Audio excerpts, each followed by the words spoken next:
Olá você, seja bem-vindo, seja bem-vinda ao canal Contabilidade e Negócios.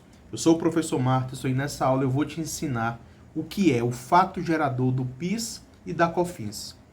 Se você gostar do conteúdo, se inscreva no canal porque todo dia tem conteúdo novo, todo dia tem aula de qualidade aqui para você.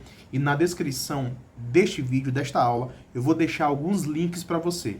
O link do meu treinamento de planejamento tributário, outro link do meu treinamento de PIS e COFINS, a minha escola de contabilidade, finanças e tributação e também o meu link pessoal do meu WhatsApp, caso você queira conversar comigo.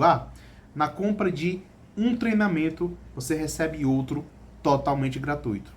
Fique aí com essa aula que eu preparei para você. Abraço! Bem, vamos aqui dando continuidade ao nosso módulo chamado Características Gerais do PIS e da COFINS. Eu quero falar com você agora sobre o fato gerador. Essas duas contribuições, elas têm um fato gerador. Você sabe o que é um fato gerador? É aquilo que está previsto na lei e quando acontece na vida real, quando acontece no mundo real, deixa de ser hipótese de incidência e passa a ser fato gerador. Então, olha só, qual é o fato gerador do PIS? O fato gerador do PIS é o faturamento das empresas ou receitas das empresas. Calma que eu vou explicar a você a diferença de faturamento para receitas. Mas, por enquanto, é o faturamento das empresas, a importação ou a folha de pagamentos. E qual o fato gerador da COFINS? É o faturamento e a importação. Tudo bem? O mesmo esquema aqui. Quando nós falamos de faturamento, nós iremos aprender que existe uma pequena diferença entre faturamento e todas as receitas. Então, como você está vendo aqui, é apenas um esquema resumido do que eu acabei de mostrar. Tudo bem? É o faturamento, tá certo? Que é o previsto na Constituição, ou a receita. A receita é um pouco mais amplo do que o faturamento. Nós temos também a receita de importação e nós temos a folha de pagamentos, somente o PIS, porque como você já aprendeu, não existe COFINS sobre folha de pagamentos. Preste bem aqui atenção, isso aqui é muito importante. Na sistemática cumulativa, ou seja, quando nós estamos falando daquelas empresas do lucro presumido, o fato gerador é o faturamento. Preste atenção. Ou seja, somente aquilo que é considerado faturamento da atividade empresarial.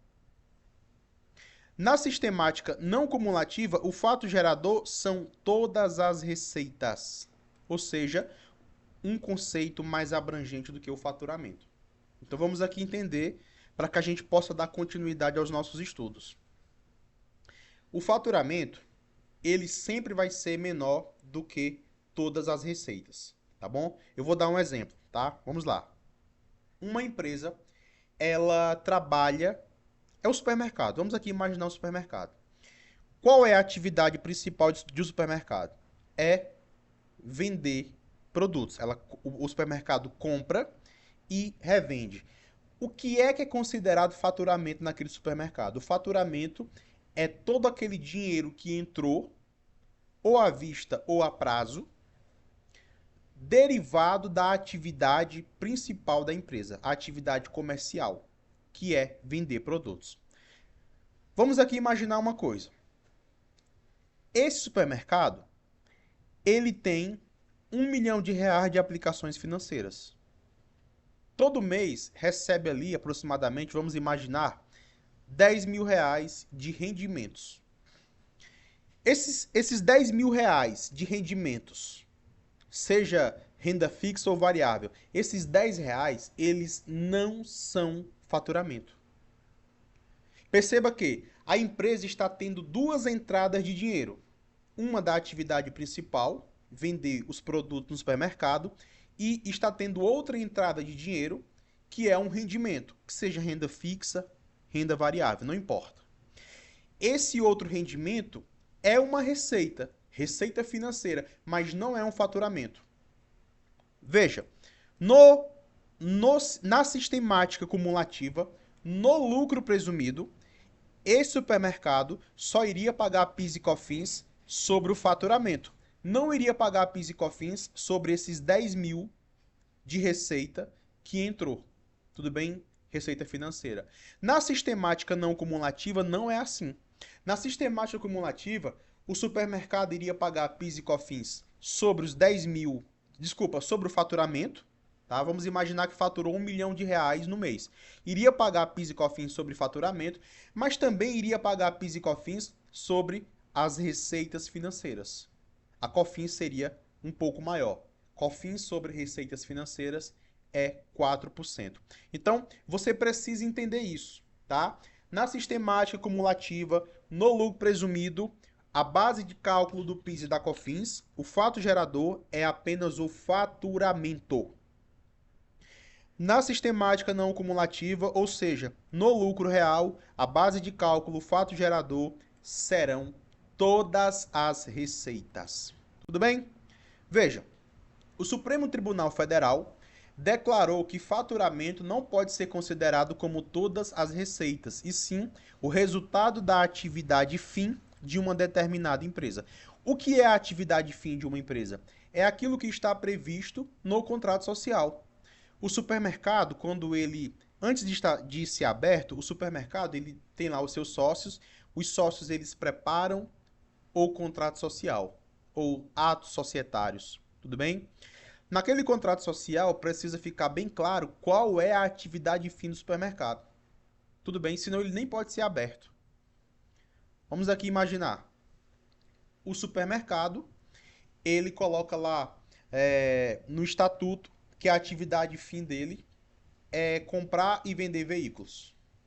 Veja, o fisco não vai aceitar.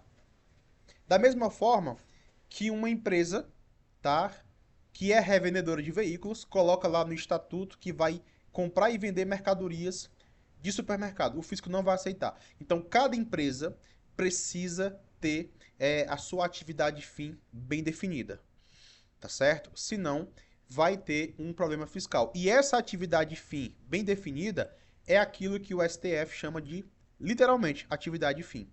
Então, atividade fim ou receita de atividade fim é aquilo que a empresa se propõe a fazer e tem um faturamento sobre aquilo. Isso é o faturamento. Faturamento, como eu coloquei aqui, ó, existe uma diferença entre receita e faturamento, tá bom? Mais um exemplo, tá? Empresa do lucro presumido tributada pela sistemática cumulativa obteve no mês de janeiro R$ 500 mil de faturamento de atividade comercial. Então, qual a atividade dela? Comercial, ok? Pode ser que ela tenha outra. Mais R$ 5 mil de receitas financeiras. Então, vamos lá. A atividade dessa empresa, sistemática cumulativa, lucro presumido, é comercial. Só que ela teve o quê? 500 mil de faturamento mais 5 mil de receitas financeiras. Quanto é o PIS e COFINS? Vamos lá. Nós iremos aqui pegar esses 500 mil de faturamento, tudo bem? Nós iremos levar em consideração aqui o ICMS, que a questão falou, né? O ICMS sobre esses 500 mil foi 90 mil reais. E quanto é que vai ser a base de cálculo do PIS e COFINS? Vai ser 500 mil de faturamento, tá? Menos o ICMS, porque a gente tem que tirar o ICMS da base de cálculo do PIS e COFINS. E as receitas financeiras? Isso aqui não vai impactar. Não importa se a empresa teve ou não teve receita financeira. Por quê? Porque é lucro presumido, sistemática cumulativa. Se fosse no não cumulativo, isso aqui iria impactar. Tudo bem? Observação. Precisamos sempre retirar o ICMS da base de cálculo do PIS e da COFINS. Aí aqui eu fiz o cálculo do PIS e da COFINS, tá? 0,65 para PIS, que deu 2.665, e 3% para a COFINS. Tudo bem que deu quanto? 12 mil, desculpa, e 300. 410 mil. Eu gosto de fazer esses cálculos. Sou apaixonado por esses cálculos. 12.300. Ok, beleza? Veja, outra coisa muito importante que eu percebo que os alunos têm dúvida é sobre a questão da centralização dos recolhimentos.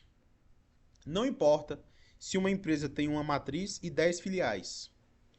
Tudo que cada filial faturar, bem como a matriz, serão agrupados na matriz e será pago como uma empresa só, tá bom?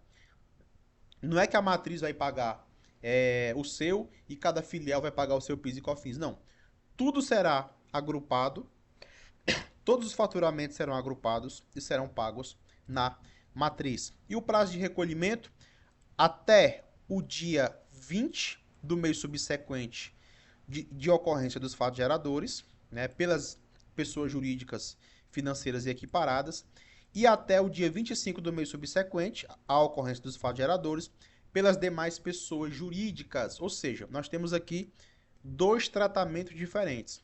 As pessoas jurídicas e equiparadas, né, desculpa, pessoas jurídicas financeiras e equiparadas, ou seja, tudo aquilo ligado ao mercado financeiro paga até o 20º dia útil do mês subsequente.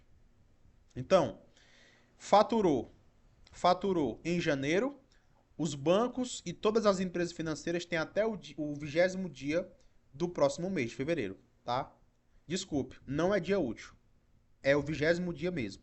E as outras empresas faturaram em janeiro, supermercado, escola, enfim, aquilo que não tem isenção fiscal. As outras empresas que não estão ligadas ao mundo das finanças faturaram em janeiro, tem até o dia 25 do próximo mês para pagar o PIS e a COFINS.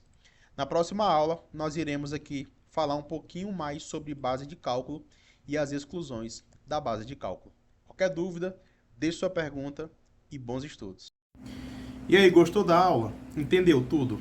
Olha só, caso você queira se aprofundar ainda mais nesse conteúdo, eu apresento a você aqui, na descrição, alguns links de treinamentos que eu mesmo preparei.